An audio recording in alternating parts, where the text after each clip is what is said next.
Hello friends, मैं प्रियंका आर्या आप सबका आपके अपने YouTube channel let's start study में बहुत बहुत स्वागत करती हूँ।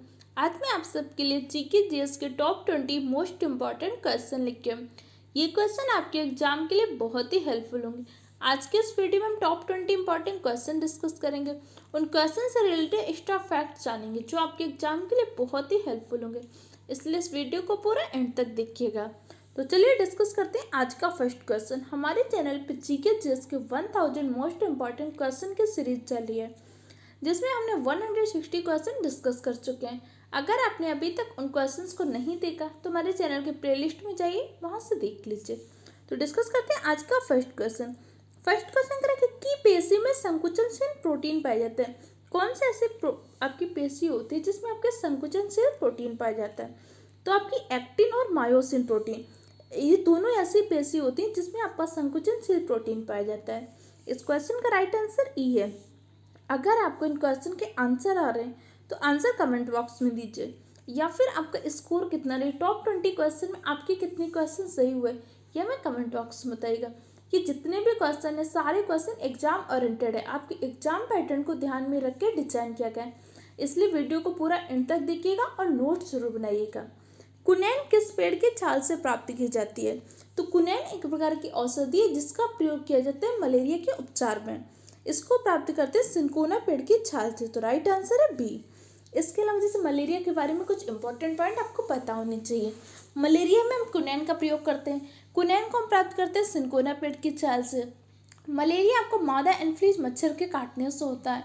इसके अलावा प्लाज्मोडियम परजीवी से मलेरिया नामक रोग होता है। और इसके अलावा यूकेलिप्टस को पृथ्वी का आतंक भी कहते हैं, याद रखिएगा। नेक्स्ट क्वेश्चन डिस्कस करते हैं। नेक्स्ट क्वेश्चन क्या है? यूरेनियम के विशेष निक्षेप जो पाए जाते हैं, जो यूरेनियम जिसका आप ईंधन के रूप में भी प्रयोग करते हैं, नाभिक के ईंधन के रूप में यूरेनियम का प्रयोग करते हैं ना, यूरेनियम का विखंडन होता है। तो इसके जो विशाल निक्षेप हैं आपके कर्नाटक में पाए जाते हैं। तो राइट आंसर है बी। नेक्स्ट क्वेश्चन डिस्कस करते हैं। नेक्स्ट क्वेश्चन करेंगे सौर ऊर्जा का कारण है। जैसे आपके सोलर वोल्टिक सेल होते हैं, इसके माध्यम से सौर ऊर्जा को विद्युत ऊर्जा में परिवर्तित करते हैं। तो सौर ऊर्जा जो उत्पन्न होती है संलयन क्रिया के द्वारा। तो राइट आंसर है ये। नेक्स्ट क्वेश्चन डिस्कस करते हैं। नेक्स्ट क्वेश्चन करें कि एसी परिपथों में एसी मीटर मापन करते हैं। आपके दो परिपथ होते हैं ना, एसी वोल्टेज और डीसी वोल्टेज जो होता है। एसी परिपथ होता है और आपका डीसी पर, जिसमें प्रत्यावर्ती धारा प्रवाहित होती है और दिष्ट धारा प्रवाहित होती है। जो आपका एसी परिपथ होता है तो इसमें जो एसी मीटर लगा होता है ये आपके माध्यमान का मापन करता है। तो इस क्वेश्चन का राइट आंसर ए है। और जो धारा होती है, धारा का मापन करते हैं एमीटर के द्वारा, और धारा को मापने की इकाई होती है एम्पियर। नेक्स्ट क्वेश्चन डिस्कस करते हैं। नेक्स्ट क्वेश्चन करें निम्न में किस कशेरुकी में बाघ कंकाल नहीं पाया जाता है? एम्फीबिया, मेमेलिया, एवियस और कॉन्टिनेज, इनमें चार में कौन सा ऐसा होता है जिसके कशेरुकी में बाघ कंकाल नहीं पाया जाता? तो आपका मेमेलिया के कशेरुकी में जो होता है बाघ कंकाल नहीं पाया जाता। तो राइट आंसर है बी। इसके अलावा जितने भी मेमेलिया स्तनधारी वर्ग के जीव होते हैं, इन सभी के हार्ट में क्या होता है? 4 चैम्बर होता है। तो कई बार आपके एग्जाम में इस तरह से क्वेश्चन पूछ जाते हैं कि ह्यूमन के हार्ट में कितने चैम्बर होते हैं? 4। चमगादड़ के हृदय में कितने चैम्बर होते हैं? 4। जितने भी आपके मेमेलिया के अंतर्गत जीव आते हैं सभी के हार्ट में 4 चैम्बर होते हैं। नेक्स्ट क्वेश्चन डिस्कस करते हैं। नेक्स्ट क्वेश्चन कह रहा है कि संसदीय प्रकार के सरकार के प्रमुख विशेषताएं क्या होती है? इसमें जो मैंने क्वेश्चन कवर किया हर टॉपिक से क्वेश्चन लिए हैं, इसलिए आपके एग्जाम के लिए बहुत ही हेल्पफुल है। और जो हमारे चैनल पे 1000 मोस्ट इम्पॉर्टेंट क्वेश्चन की सीरीज चल रही है ये आपके लिए बहुत ही हेल्पफुल है, क्योंकि इसमें जितने भी क्वेश्चन है एग्जाम ओरिएंटेड है और इजी टू मॉडरेट लेवल है। इजी क्वेश्चन भी और मॉडरेट क्वेश्चन भी जो आप एग्जाम में छोड़ के आते हैं उन सबको भी शामिल किया गया है, इसलिए सीरीज को पूरा फॉलो करिएगा, नोट्स बनाइएगा और रेगुलर वे पे रिविजन। तो इस क्वेश्चन का राइट आंसर क्या हो जाएगा? संसदीय प्रकार की जो सरकार होती है उसकी मुख्य विशेषता ये होती है कि कार्यपालिका का नियत कार्यकाल होता है। जैसे हमारे यहाँ सबका क्या होता है? एक कार्यकाल निश्चित है। जैसे राष्ट्रपति का 5 वर्ष का कार्यकाल निश्चित है, मुख्यमंत्री का कार्यकाल निश्चित है, प्रधानमंत्री का कार्यकाल निश्चित है। इतने कार्यकाल के पश्चात पुनः चुनाव होते हैं, पुनर्निर्वाचन प्रक्रिया होती है ना। तो ये किसकी व्यवस्था है? संसदीय संघ। अब जैसे होता है संविधान में हमारा कैसे संघात्मक संविधान है। संघात्मक संविधान में तात्पर्य क्या होता है? हमारी शक्तियाँ 2 स्तर में डिवाइड है, केंद्र स्तर पे और राज्य स्तर पर। और भारत का जो संवैधानिक प्रमुख होगा कौन होगा, राष्ट्रपति होगा।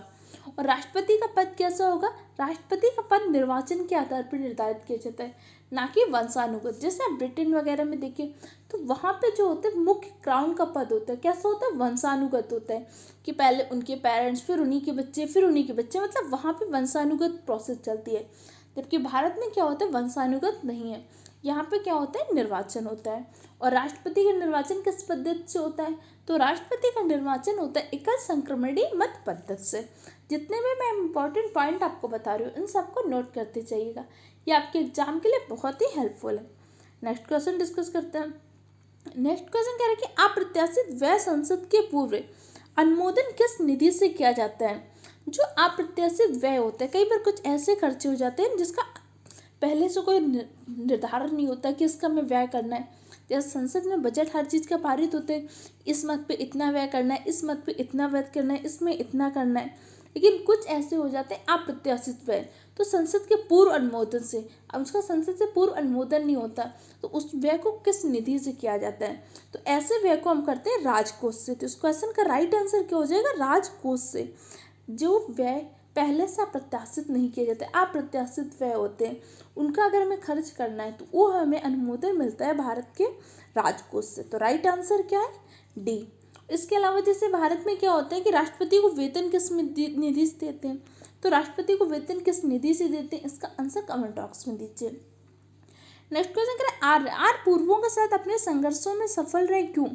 जैसे आप सबको पता है कि वैदिक काल में क्या हुआ था, आर्य मुख्यतः कहाँ के निवासी थे, तो मैक्स मूलर ने आर्यों को मध्य एशिया का निवासी बताया। इसके अलावा अलग अलग मत है, मुख्यतः मैक्स मूलर का मत मान्य होता है। तो इन्होंने कहा कि आर्य जब आए तो इनका भारत के जो मूल निवासी थे द्रविड़, इनके साथ संघर्ष हुआ। इस संघर्ष में आर्यों को जीत मिली। आर्यों को जीत क्यों मिली, पहली बात तो क्या होता था, युद्ध के लिए लोग तलवार का प्रयोग करते थे। दूसरा, युद्ध के समय क्या करते थे, रथों का प्रयोग करते। ये बहुत ही महत्वपूर्ण कारक था। तो इस क्वेश्चन का राइट आंसर क्या हो जाएगा, डी, घोड़ों द्वारा चलाए जाने वाले रथों का। अब आपसे क्वेश्चन ऐसे भी पूछ सकता है कि युद्ध में सर्वप्रथम रथों का प्रयोग किसने किया था, तो युद्ध में सर्वप्रथम रथों का प्रयोग किया था आर्यों ने। आर्यों के द्वारा ही वैदिक संस्कृति का निर्माण किया गया था। और वैदिक काल को दो बार डिवाइड किया गया था पार्ट में, ऋग्वैदिक काल, उत्तर वैदिक काल। ऋग्वैदिक काल का जो उल्लेख मिला है आपको ऋग्वेद से मिला है, और ऋग्वेद को ही सबसे प्राचीनतम वेद कहते हैं। और वेद आपके मुख्य रूप से 4 प्रकार के होते हैं, ऋग्वेद, सामवेद, यजुर्वेद और अथर्ववेद। और सबसे नवीनतम वेद है आपका जो अथर्ववेद है। अथर्ववेद में आपके जादू, टोना, औषधियाँ, इन सब का उल्लेख है। और सबसे प्राचीनतम वेद है ऋग्वेद। और सामवेद को संगीत का जनक कहते हैं। इंपॉर्टेंट क्वेश्चन मैं आपको बताती जरूर, इसलिए इंपॉर्टेंट पॉइंट को नोट करते जाइएगा। नेक्स्ट क्वेश्चन डिस्कस करते हैं। नेक्स्ट क्वेश्चन करें, गीत गोविंद के लेखक कौन है, तो गीत गोविंद के लेखक आपके जयदेव हैं। इस क्वेश्चन का राइट आंसर ए है। ये जितने भी पॉइंट हैं सारे इंपॉर्टेंट, इसलिए सबको डिस्कस कर रहे हैं और इंपॉर्टेंट पॉइंट को नोट जरूर करते जाइएगा। और अगर आपको इन क्वेश्चन के आंसर आ रहे हैं तो आंसर कमेंट बॉक्स में दीजिए। अगर आपको आंसर नहीं पता तो जल्दी से कॉपी पेन में नोट करते जाइएगा। नेक्स्ट क्वेश्चन कह रहा है, नेक्स्ट क्वेश्चन कह रहा है, एडम स्मिथ के अनुसार निम्न में कौन सा कराधान का अधिनियम नहीं है। तो एडम स्मिथ ने एक अधिनियम दिया था टैक्सेशन के बारे में। तो उन्होंने क्या बताया था कि किस प्रकार टैक्सेशन होता है, जो आपका कराधान होता है, उसमें कौन सा एक अधिनियम है जो एडम स्मिथ ने नहीं बताया था। तो जो सरलता का अधिनियम होता है, सुविधा का अधिनियम और किफ़ायत का अधिनियम, ये आपके एडम स्मिथ ने बताया था। जबकि अनिश्चितता का अधिनियम ये आपके एडम स्मिथ ने नहीं बताया था। तो इस क्वेश्चन का राइट आंसर क्या है, ए है। जितने भी क्वेश्चन है बहुत ही इंपॉर्टेंट हैं और मैंने हर टॉपिक से क्वेश्चन लिए हैं। जैसे आपको पता है इकोनॉमिक्स से भी लिए, पॉलिटी से भी, हिस्ट्री से भी, और आप सबको पता है कि जनरल साइंस की अलग क्लास चली रही है, उसमें हम साइंस को आपको टॉपिक वाइज क्वेश्चन भी करा रहे हैं, इसके अलावा साइंस के मिक्स क्वेश्चन भी करा रहे हैं। अगर आपने अभी तक उन क्वेश्चंस को नहीं देखा तो जाके चैनल के प्लेलिस्ट में देख लीजिए, बहुत ही हेल्पफुल है। नेक्स्ट क्वेश्चन कह रहे हैं कि निम्न में कौन सा प्रशासन पर विधायी नियंत्रण के अंतर्गत नहीं आता। तो कह रहे ऐसा कौन सा है जो प्रशासन पर विधायी नियंत्रण के अंतर्गत नहीं आता। तो जैसे शून्यकाल होता है तो प्रशासन पर नियंत्रण करता है, शून्य काल की अवधि में भी क्या होता है, प्रशासन पर नियंत्रण किया जाता है। स्थगन प्रस्ताव के माध्यम से प्रशासन पर नियंत्रण नहीं करते। बजट से भी क्या होता है, प्रशासन पर नियंत्रण करते हैं। किसी विधेयक के निरूपण इससे भी प्रशासन पर नियंत्रण किया जाता है, लेकिन स्थगन प्रस्ताव से कोई भी नियंत्रण नहीं करते। तो इस क्वेश्चन का राइट आंसर बी है, क्योंकि कहीं ना कहीं क्या होता है, जब किसी प्रस्ताव को स्थगित कर देते हैं तो उसके माध्यम से आपके प्रशासन व्यवस्था पर कोई भी नियंत्रण नहीं आता या कोई भी प्रभाव नहीं पड़ता। तो right answer B.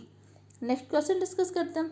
Next question का एकाधिकार शक्ति की मात्रा को मापना होता है।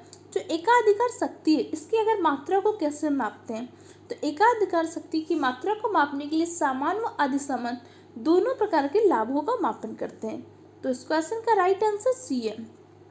इकोनॉमिक्स के इस तरह से क्वेश्चन आपके रेलवे एनटीपीसी के एग्जाम में कई बार पूछ जाते हैं और बच्चे इन क्वेश्चन को छोड़ देते हैं, इसीलिए मैंने आपको इन सारे क्वेश्चन को कवर करवा रही हूँ। इसलिए इस सीरीज को रेगुलरली फॉलो करिएगा और इसके लिए हमारे चैनल को सब्सक्राइब कर लीजिए। नेक्स्ट क्वेश्चन डिस्कस करते हैं। नेक्स्ट क्वेश्चन कह रहा है कि भारत के प्रथम चुनाव आयुक्त कौन थे। तो भारत के प्रथम चुनाव आयुक्त थे आपके सुकुमार सेन। अब ये क्वेश्चन आपके एग्जाम के लिए बहुत ही हेल्पफुल हो रहा है, क्योंकि आप सबको पता है कि बिहार में चुनाव होना है। इस टाइम पे क्या हो रहा है, निर्वाचन की बातें उठ रही हैं और जो करंट में मुद्दे होते हैं उससे रिलेटेड क्वेश्चन आपके एग्जाम में अक्सर पूछे जाते हैं। इसलिए जो भी क्वेश्चन उठाया जा रहा है आपके एग्जाम के लेवल को ध्यान में रखें। तो राइट आंसर है डी। नेक्स्ट क्वेश्चन डिस्कस करते हैं। नेक्स्ट क्वेश्चन कह रहा है बुकर पुरस्कार 2008 जीतने वाले उपन्यास व्हाइट टाइगर के लेखक है। जो बुकर पुरस्कार आया हुआ था उसका जो उपन्यास था व्हाइट टाइगर, उसके लेखक कौन है। तो व्हाइट टाइगर के आपके लेखक हैं अरविंद अडिग। तो इस क्वेश्चन का राइट आंसर है डी। कई बार किस तरह से क्वेश्चन में पूछ लेता है, इसलिए इन सबको याद रखना है। नेक्स्ट क्वेश्चन डिस्कस करते हैं। नेक्स्ट क्वेश्चन का निम्न में किस समाचार पत्र का संपादन गांधी जी ने किया था। तो गांधी जी ने एक समाचार पत्र का संपादन किया था, उसका नाम था जनसत्ता समाचार पत्र। तो इस क्वेश्चन का राइट आंसर क्या है, डी। अब भारतीय प्रेस का मुक्तदाता किसको बोलते हैं, इसका आंसर कमेंट बॉक्स में दीजिए। जैसे भारतीय प्रेस में क्या हुआ था, वर्नाकुलर प्रेस एक्ट कब आया था और किस एक्ट के माध्यम से भारतीय समाचार पत्रों पर प्रतिबंध लगाया गया था, उस प्रतिबंध को किसने हटाया था। ऐसे इंपॉर्टेंट चीज़ें मैंने इससे पहले वाले वीडियो में आपको समझाई थी। अगर आपने उस वीडियो को नहीं देखा तो जाके देख लीजिए। नेक्स्ट क्वेश्चन डिस्कस करते हैं। नेक्स्ट क्वेश्चन करेंगे शिव समुद्र किस नदी द्वारा बनाया गया द्वीप है। शिव समुद्र में एक प्रकार का द्वीप है जो हमारी गंगा नदी के द्वारा बनाया गया है। तो इस क्वेश्चन का राइट आंसर क्या है, ए है। ये जितने भी क्वेश्चन है बहुत ही हेल्पफुल है आप सबके लिए, इसलिए इनके नोट्स बना के और रेगुलर वे पे रिवीजन जरूर करिए। और अगर आपको इन क्वेश्चन की पीडीएफ चाहिए तो पीडीएफ के लिए हमारे टेलीग्राम चैनल को ज्वाइन कर लीजिए, जिसकी लिंक आपको डिस्क्रिप्शन बॉक्स में दी गई है। नेक्स्ट क्वेश्चन डिस्कस करते हैं। नेक्स्ट क्वेश्चन कह रहे हैं कि तीव्र सीसा विषाक्तता को भी कहते हैं। जो तीव्र सीसा विषाक्तता होती है उसको क्या बोलते हैं। तो तीव्र सीसा विषाक्तता को बाइसिनोसी भी बोलते हैं। तो इस क्वेश्चन का राइट आंसर क्या है, डी। जैसे आपका इटाई रोग होता है, तो इटाई रोग किससे हो जाता है, कैडमियम की अधिकता से व्यक्ति को इटाई नामक रोग हो जाता है। नेक्स्ट क्वेश्चन डिस्कस करते हैं। नेक्स्ट क्वेश्चन कह रहे हैं कि इस समय भारत का सबसे बड़ा तेल शोधक कारखाना कहाँ पर स्थित है। तो इस समय जो है भारत का सबसे बड़ा तेल शोधक कारखाना आपके मथुरा में स्थित है। तो क्वेश्चन का राइट आंसर बी है। और मथुरा की जो रिफाइनरी, इसके माध्यम से क्या हो रहा है, जो प्रदूषक निकल रहा है उसके माध्यम से ताजमहल का संगमरमर पीला पड़ता जा रहा है। नेक्स्ट क्वेश्चन डिस्कस करते हैं। नेक्स्ट क्वेश्चन करें एक ही तापमान वाले दो स्थानों को जोड़ने वाली जो काल्पनिक रेखाएं होती हैं, कि एक ही तापमान हो दोनों स्थानों को, उन स्थानों को जोड़ने वाली जो काल्पनिक रेखाएं होते हैं उन्हें आइसोबार लाइन बोलते हैं। आइसोबार लाइन या समदाब रेखाएं। तो इस क्वेश्चन का राइट आंसर बी है। नेक्स्ट क्वेश्चन डिस्कस करते हैं। नेक्स्ट क्वेश्चन कह रहे हैं कि सस्यावर्तन मदद करता है। ये देखिए बहुत ही इंपॉर्टेंट क्वेश्चन है। जो भी इंपॉर्टेंट क्वेश्चन हो मॉडरेट लेवल के, उन सारे क्वेश्चन को मैंने कवर किया है, क्योंकि कई बार क्या होते हैं बच्चे इस तरह के क्वेश्चन को एग्जाम में छोड़ के आते हैं। इसलिए जो भी क्वेश्चन आपके एग्जाम के लेवल को ध्यान में रखें और एग्जाम के पैटर्न को, उन सारे क्वेश्चन को मैंने कवर किया और उनकी लैंग्वेज भी बिल्कुल वैसी रखी है जिस तरह से एग्जाम में पूछी जाती है। कई बार क्या होता है क्वेश्चन बहुत सरल होता है लेकिन उसके लैंग्वेज के अकॉर्डिंग हमें समझ में नहीं आता। जैसे इसके पहले वाले वीडियो में आपने कल पढ़ा था कि जो लिथियम बैटरी होती है, लिथियम बैटरी का प्रयोग शरीर के किस अंग में करते हैं, तो आप बोलेंगे शरीर के किस अंग में करते हैं, तो लिथियम बैटरी का प्रयोग करते हैं पेसमेकर में। और पेसमेकर आपका लगाया जाता है हार्ट में। जब आपका एसए नोड और एबी नोड दोनों क्या होते हैं स्वतंत्र रूप से कार्य नहीं कर पाते, उस टाइम पे क्या होता है व्यक्ति को पेसमेकर लगाना पड़ता है और पेसमेकर में लिथियम बैटरी का प्रयोग करते हैं। तो लिथियम बैटरी का प्रयोग करते हैं हार्ट में। तो इस क्वेश्चन का आंसर क्या था, हार्ट। जबकि ऑफलाइन में बहुत सारे बच्चों ने बताया था कि मैम इस क्वेश्चन का तो आंसर ही गलत दिया गया था। कई बार क्या होता है एग्जामिनर आपको माइंड को टेस्ट करने के लिए लैंग्वेज को थोड़ा चेंज करता है। इसलिए मैं आपको क्वेश्चन की लैंग्वेज को थोड़ा सा चेंज करके भी दे रही हूँ, ताकि एग्जाम में इस तरह से क्वेश्चन आए तो आप आसानी से कर सकें। तो कह रहे सस्यावर्तन, सस्यावर्तन मदद किस में करता है? तो सस्यावर्तन के माध्यम से पादप उत्पाद का अधिक विकल्प तैयार किया जाता है। किसी भी पादप उत्पाद के और क्या विकल्प हो सकते हैं, इसको तैयार करते हैं सस्यावर्तन के माध्यम से। तो राइट आंसर है डी। नेक्स्ट क्वेश्चन डिस्कस करते हैं। नेक्स्ट क्वेश्चन करें, अपने प्राकृतिक परिवेश में वन जीवन के लिए कानूनी तौर पर आरक्षित क्षेत्र क्या होते हैं? जैसे जो जानवर उसी क्षेत्र में रहते हैं, उसी प्राकृतिक परिवेश में अगर वन जीव के लिए कानूनी तौर पर जो आरक्षित क्षेत्र होता है उसे आप बोलते हैं सेंचुरी। तो राइट आंसर क्या है? बी। नेक्स्ट क्वेश्चन डिस्कस करते हैं। नेक्स्ट क्वेश्चन कह रहे हैं कि महाराष्ट्र के नए राज्यपाल कौन है? तो महाराष्ट्र के नए राज्यपाल है आपके विद्यासागर राव। इस क्वेश्चन का राइट आंसर क्या है? बी। नेक्स्ट क्वेश्चन डिस्कस करते हैं। नेक्स्ट क्वेश्चन कह रहे हैं कि इस समय जो ब्रह्मोस मिसाइल असेंबल की जाती है, जो आपकी ब्रह्मोस मिसाइल होती है, इसको असेंबल कहाँ पे किया जाता है? तो ब्रह्मोस मिसाइल को असेंबल किया जाता है हैदराबाद में। राइट आंसर है बी। नेक्स्ट क्वेश्चन डिस्कस करते हैं। नेक्स्ट क्वेश्चन का आज का जो क्वेश्चन है इसको आपको आंसर कमेंट बॉक्स में देना है कि परमाणु क्रमांक 20 वाले परमाणु का इलेक्ट्रॉनिक विन्यास क्या होगा। इसका आंसर आप कमेंट बॉक्स में दीजिए। और अगर आपको ये वीडियो हेल्पफुल लगा है तो हमारे चैनल को सब्सक्राइब करें, वीडियो को लाइक करें और अपने दूसरे फ्रेंड के साथ भी शेयर करें। Okay friend, thank you for the watching my video.